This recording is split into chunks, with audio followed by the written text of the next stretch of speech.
భద్రతల పరిరక్షణ కొరకే కమ్యూనిటీ కాంట్రాక్ట్ ప్రోగ్రాంను పోలీసులు నిర్వహించారు.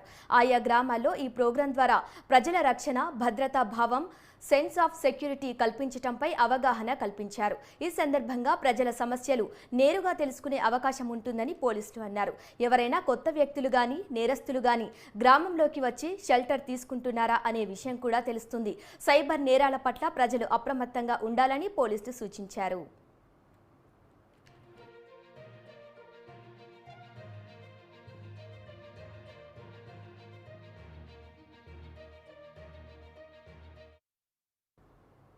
వికారాబాద్ జిల్లా పాతతాండూరులో విషాదం చోటు చేసుకుంది. అర్ధరాత్రి ముంబై ఎక్స్ప్రెస్ రైలు దిగుతూ ఉండగా ప్రమాదవశాత్తు రైలు కింద పడి వ్యక్తి మృతి చెందాడు. కేసు నమోదు చేసిన పోలీసులు మృతుడు పాతతాండాకు చెందిన శివశంకర్ గా గుర్తించారు.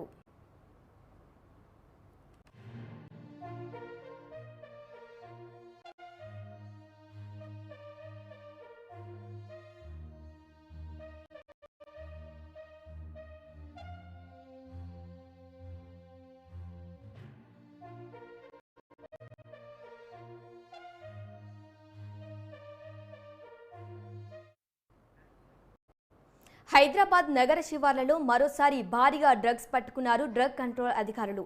నగర శివార్లోని ఐడీఏ బొల్లారంతో పాటు రంగారెడ్డిలోని 2 కంపెనీలపై దాడులు నిర్వహించారు. ఈ దాడుల్లో 2 కేజీల 850 గ్రాముల ఆల్ఫా పిహెచ్ఎల్పి డ్రగ్స్ ను స్వాధీనం చేసుకున్నారు. కొకైన్ తయారీకి ఉపయోగపడే కెమికల్ ను తయారు చేసే 2 కోట్ల విలువైన మత్తు పదార్థాలు స్వాధీనం డ్రగ్ కంట్రోల్ అధికారులు చెవు మహేశ్వరం ఎక్సైజ్ పోలీస్ స్టేషన్ లో కేసులు నమోదు చేశారు. ఈ డ్రగ్స్ ను హైదరాబాద్ నుంచి విదేశాలకు ఎగుమతి చేస్తున్నట్లు అధికారులు గుర్తించారు.